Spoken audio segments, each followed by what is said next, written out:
Hey everyone, welcome to our new podcast called 5 Plus. My name is Alex and this is my beautiful wife, Jess. And we felt on our hearts to do something like this, to really go beyond what we would normally teach from the pulpit on a Sunday, what you would normally hear as well. And a little chance for us to also maybe just share a bit of our journey, our story. We've got a lot of new people coming to church as well. And I think, one of the best ways to kind of, I guess for you to save a bit of time, for us to save a little bit of time as well, is for us to have a platform like this and share our hearts. And hopefully it's something that's going to bless you. Hopefully it's something that's very encouraging and very relative as well. But we want to also just give God all the glory in everything that we do on this platform.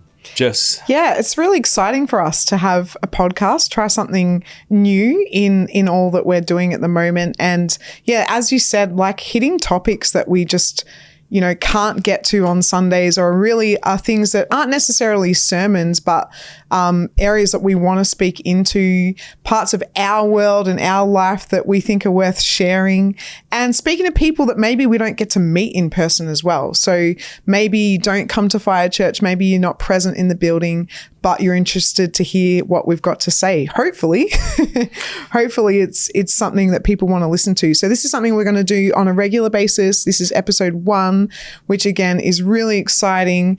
And I am sure, I'm actually really, really convinced that we're going to get better at this as we go. So If you're listening to episode 1, welcome. And be patient with us because this is new to us. Absolutely. Well, actually, I've got vivid memories. This brings me back to when we were in the middle of lockdowns.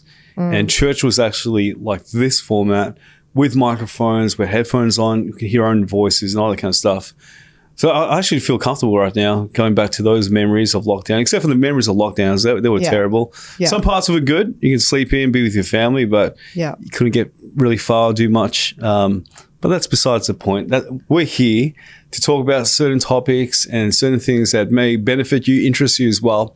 And topic 1 for this week is around passion, pressures and pursuits. So my lovely wife, you came up with this topic. Why don't you kick us off? That's because I love alliteration. So that's a little fun fact about me. If I can find a way to weave alliteration into my life and into the way I do things in my job, then I will. And so the 3 Ps, I guess it's just been on my mind of like life in general, and you hit the ground running in a new year, and before you know it, it's the middle of the year. And I've just been thinking about the way people can start off when they're in a job, or when they're in their walk with God, or they're in a new relationship, and all the newness usually starts with passion. And then shortly after come the pressures. And that's kind of been the thing that I've been thinking about. And I guess like rolling with, in life, multiple things are happening at once. And how do we deal with that? How do we juggle all those plates, so to speak, but also kind of like remind ourselves of the place of passion, like when we're doing something, when we feel that we're doing exactly what we're created to do, or at least heading that way. How do you make sure that passion remains despite pressures that come? Yep. And then also, and I guess I want to get personal in this podcast. Number 1, I'm going to get personal.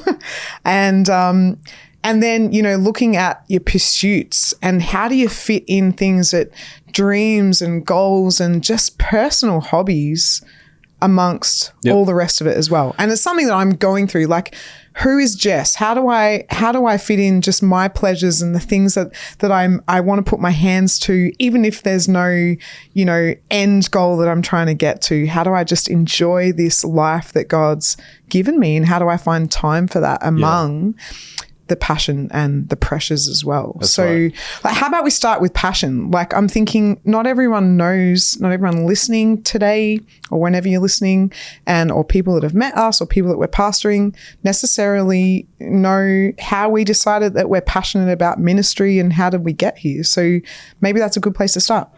Yeah, possibly. And the word passion and pursue, for me, they go along side by side. And I think what can sometimes come in the wedge of that is the pressures. Over the years, I've seen many, and I caught up with our old mate, Liam Swain. Shout out to you, Liam Swain, for lunch today. Had a bit of Korean fried chicken. I feel a little bit heavy in the tummy. And, but it was cool to reflect on our year level that graduated. There's some of us guys that are and girls that are doing, pretty relatively well in the Lord, in ministry, in business, doing all the different things, and still a heart for God, passionate, despite all the pressures. Sadly, at the same token, there is some that aren't no longer, in the call of God, let alone just walking with God himself as well. So I think it's a great topic. Well done, wifey, to come up with this first week topic to really explore. For me, I'm really passionate about what we do together as a couple in ministry. This is the stuff that we dreamt of when we met in Bible college. I actually didn't realize that God will open up the door towards full-time ministry, but I went to Bible college because purely on the fact that I was passionate about God. I didn't have an end goal or a career dream to be a pastor. I had a slight calling, but I was in denial. What does slight calling mean? Because I'm just thinking that phrase, it might be worth elaborating, because there might be people listening that, maybe it's regarding ministry or just trying to work out, what to do with life and like explain what you mean by slight calling, because I think I know what you mean, but I'm thinking some of the listeners might not. I'll rephrase that. I had a calling to be a pastor, but I believed in it slightly. Right. And so you weren't confident in it. Belief in the calling to become a pastor and my high passion and love for God was enough for me to enroll into Bible college. So you had enough passion to take the next step, but not totally aware of where the following steps might be and where it was all heading. Because I was always still in denial that God can't use me as a pastor because they need to preach and teach, and I hated public speaking. Not once did you can testify to this, not once did you see me at Harvest Chapel service sharing a prophetic word, giving an exhortation to the microphone. I didn't pick it up, not once. Would you say you avoided doing the very thing that God's having you do? Ironically, you're speaking literally public speaking now, recorded through microphones on a podcast willfully. Like this was a decision we decided to, let's get our hands into a new project. Always ran away from it. But yet, like, you would say that you avoided it? I did. In the past? And, thank God that he worked on me in terms of my spirit, my, I guess, belief in who he called me to be. And he's opened the door. I've never had to ask, beg, or demand a microphone. It's always been open.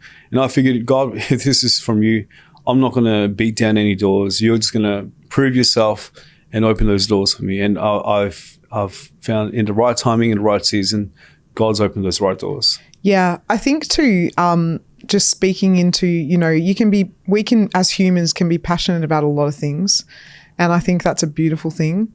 And I also think that passion can get in the way sometimes too. I was just thinking that, you used the phrase slight passion. And then that's when I thought. Slight calling. Yeah.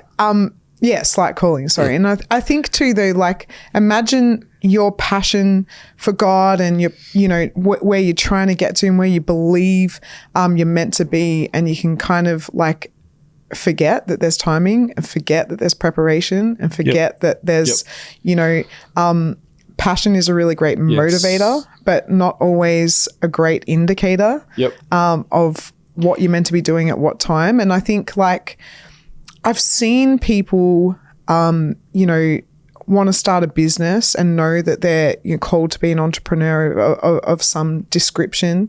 I've seen people that know that one day they're going to write books and things like that, and get visions for things and feel passionate about their purpose in life and kind of jump the gun as well.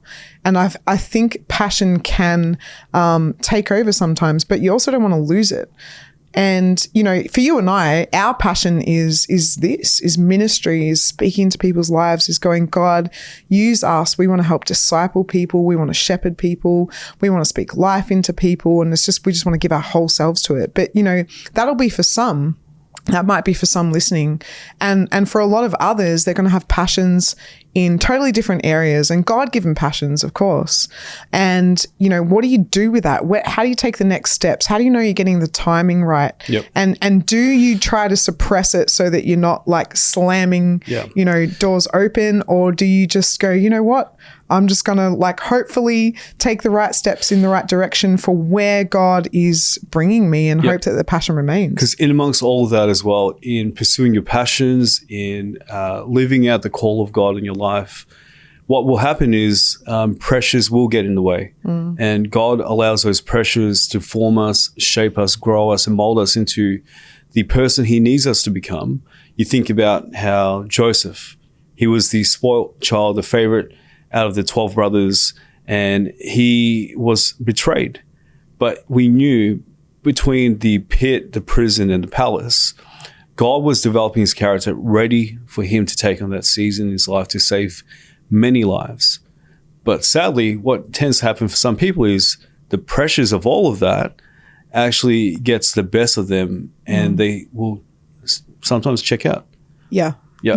Before we unpack the pressures and how to navigate pressures, maybe for the benefit of everyone watching who doesn't know your story, why did you get into Bible college? Why ministry for you? Yeah, because what you were talking about before in terms of, the training that we had and we met in that world of being in Bible college and ministry training. And if I'm honest, like I knew I was passionate about things of God and the kingdom of God and doing my part. And I definitely was not confident in God using me though and what I had to give. And so the passion was there. The passion was the driver. Did I see myself in doing the things that we're doing today? Absolutely not. In fact, there was probably a little bit of resistance as well. And, in hindsight, was that a good thing, a negative thing? Did it hold me back? I don't know. I don't really know the answers to all of that, but I know that here I am. And God works with people that don't get it all right 100% of the time. Thank God that he's willing to, allow us to co-labor despite our insecurities and, our questioning of ourselves or questioning him even. And so the passion was there. But the thing is, I was passionate about many things and in some ways confused about how that would all take place. Both you and I, when we met and we got to know each other, and this still comes up, in conversations like years later, is we both have a passion for the business world and creativity and ideas and things like that. And you go, yeah, I'm passionate about that, but how am I going to fit that in? How am I I can't stop everything I'm doing for my passions, for the multiple passions and all of that. And sometimes life gets in the way, right? Routine gets in the way, or it feels as though it does. And then maybe we start to question whether those things were just, our imaginations getting carried away. So yeah, I was passionate about the things of God. It led me to ministry training. And then, I had to work a lot of the rest out along the way. And so, I know that that's probably going to resonate with people, again, outside of the ministry world and thinking like you don't totally know where you're heading, but you're just taking steps. Yep. And I think that's definitely okay. I was talking to a friend of mine or a friend of ours, and we've both got kids the same age. So, our eldest daughter is 11 and my friend has a daughter 11.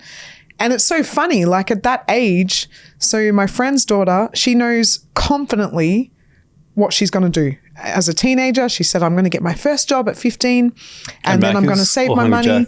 Hungry Jack's was slave labor. I think it was when we worked there.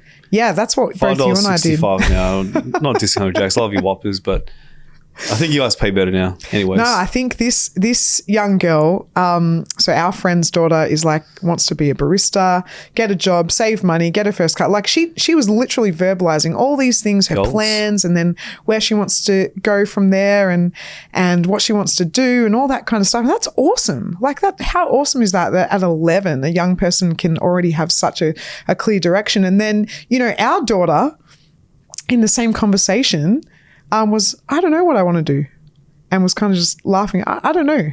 I was like, you know what? That's actually totally okay. Well, all three kids have said recently they also want to be pastors, but they don't know really what that's going to take, what's involved, the pathway, what you're going to have to do.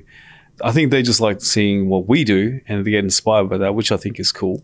It is cool. What I'll say to our kids when the time is right as well, not everything is given. We've had to pay the price ourselves, and you guys don't get a free ticket. I mean, there's things that they will inherit, the spiritual blessings and things like that, but they have to dig their own wells, go through their own pressures. And I think it'd be good now to chat about some of these pressures that actually take people out of the call of God, whether it's ministry, whether it's business or career choice, even choosing a spouse. What are some of these pressures that sabotage that call of God on their lives? Some of the things that come to mind is when things look the opposite. Like the example of Joseph, he had this dream and people were going to be bowing down to him, yet he was in a prison serving other people. It's the opposite.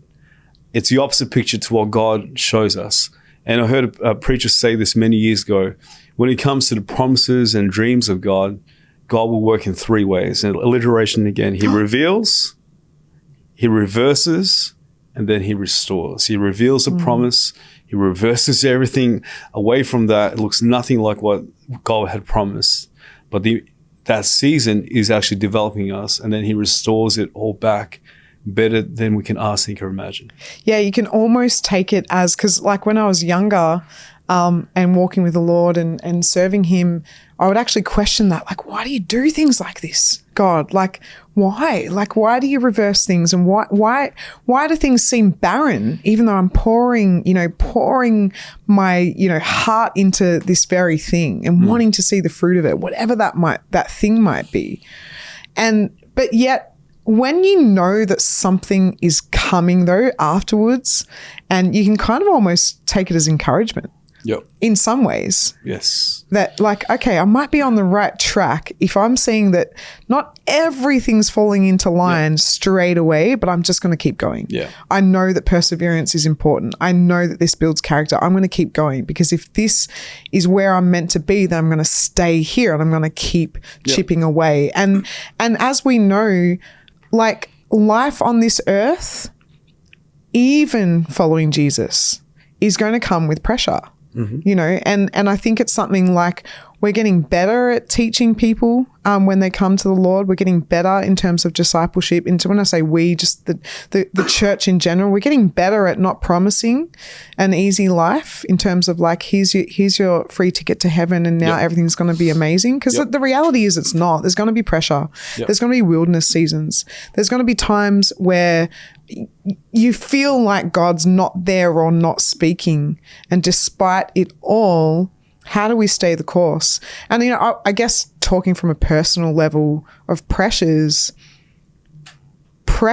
to me are things sometimes that I don't even know who I can talk to about, and yet we've got like the creator of the universe ready to listen to us. We've got a God that loves us so much that he can take on all of it without feeling burdened. When I stop and remind myself of that I can let him know that I'm just like, this is a lot right now. Like, show me how to get through this, or show me what I need to let go of. Because if everything feels constantly in pressure, that's probably not okay. But pressures come. But I think like maybe we could share some of the pressures that we both experience and just kind of shed a light on that. On that note, yes, 100%. We should turn to God always.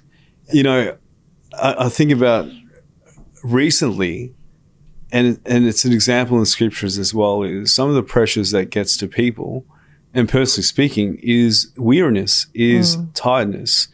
And we see this in the life of Elijah, where he said, let the true God answer with fire against the false prophets of Baal, 450 prophets when there was a drought for 3 years, and 4 other false prophets from another camp. And let the true God answer with fire. And we know how the story goes. God himself, the God of Abraham, Isaac, and Jacob, answered with fire and consumed that water offering. And he put to death the 450 false prophets of Baal. Then the next chapter, he's on the run from Jezebel. He's just now, he's slayed these false prophets, but now he's running from Jezebel, one woman who was angry at him for doing such an action. But he finds himself in a cave, and God is providing food through ravens. But this man has just done something big, something epic. But he's now in a place of tiredness and weariness. And often I think the pressure also comes on the tail end of us doing something big and significant for God. And God is so good. Like you said, we need to turn to God. And so then God in his mercy and his goodness goes to Elijah and he says, what are you doing? He goes, I'm the last one left. He goes, no, you're not. There's actually 7,000 prophets as a remnant, and I need you to appoint a new king and appoint your successor, Elisha.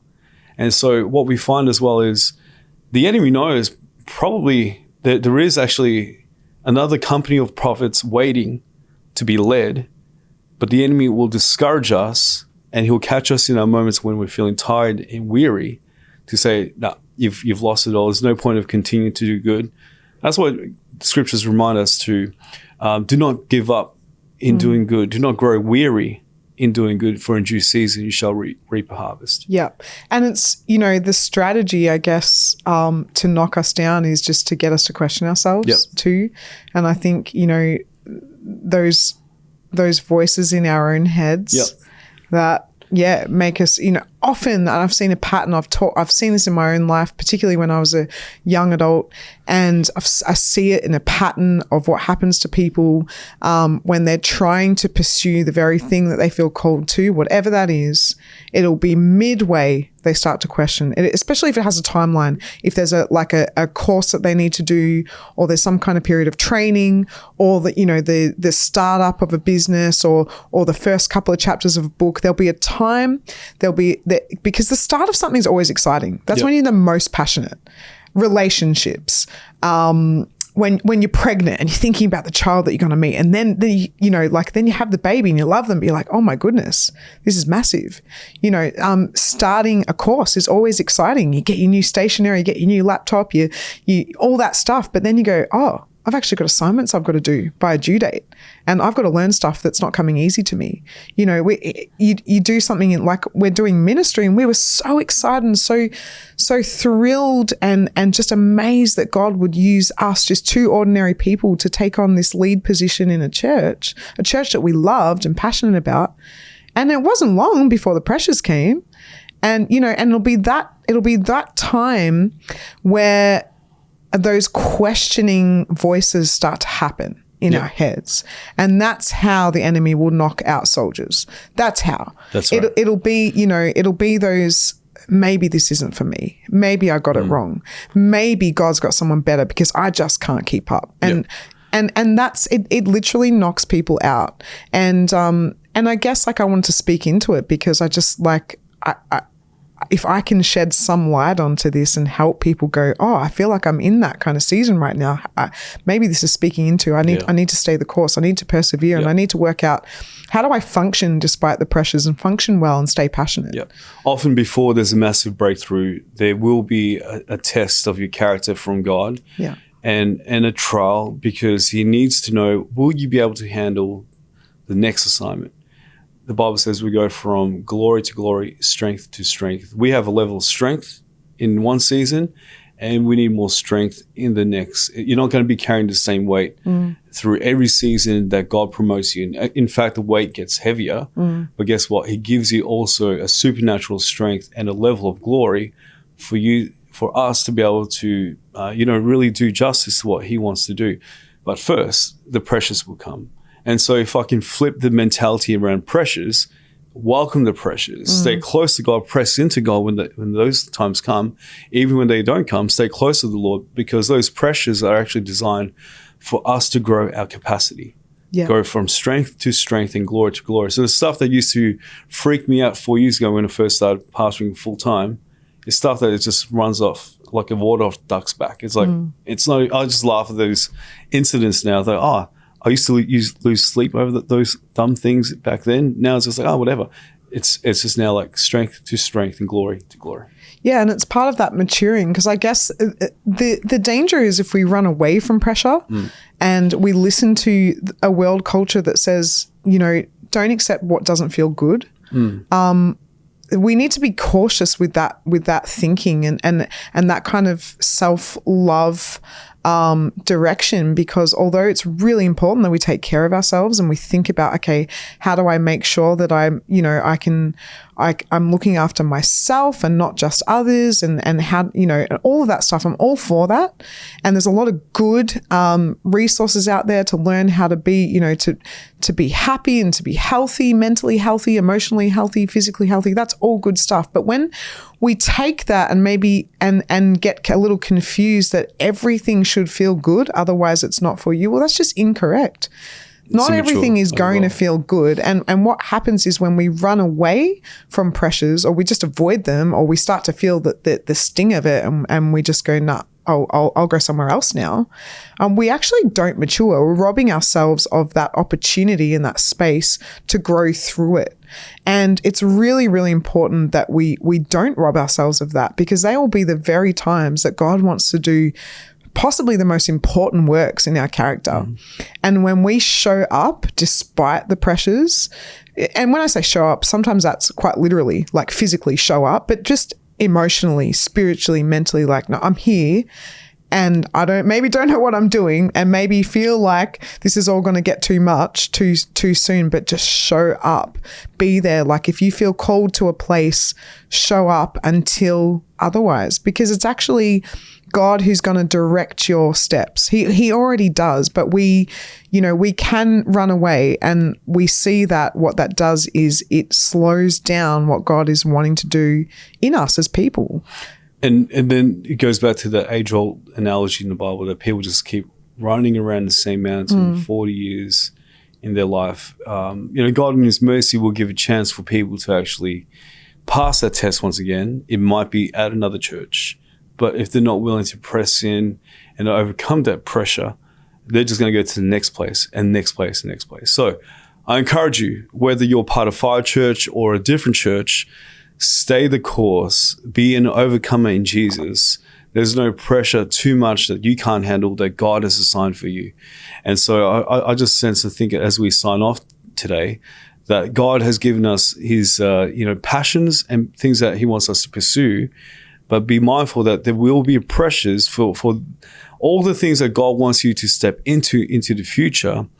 The pressures of life, the pressures of circumstances are all designed for us to be ready to become that person God. More than the actual promise being possessed, He's more interested in the personhood of who we are in Him and becoming more and more like Jesus, so that the promise won't take us out.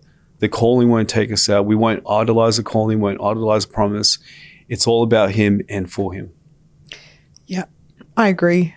I think I'm really happy with this episode 1.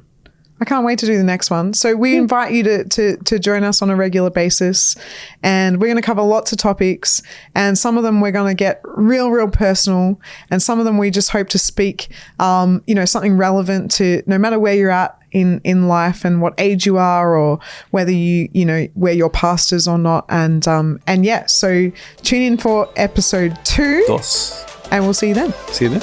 Love yous.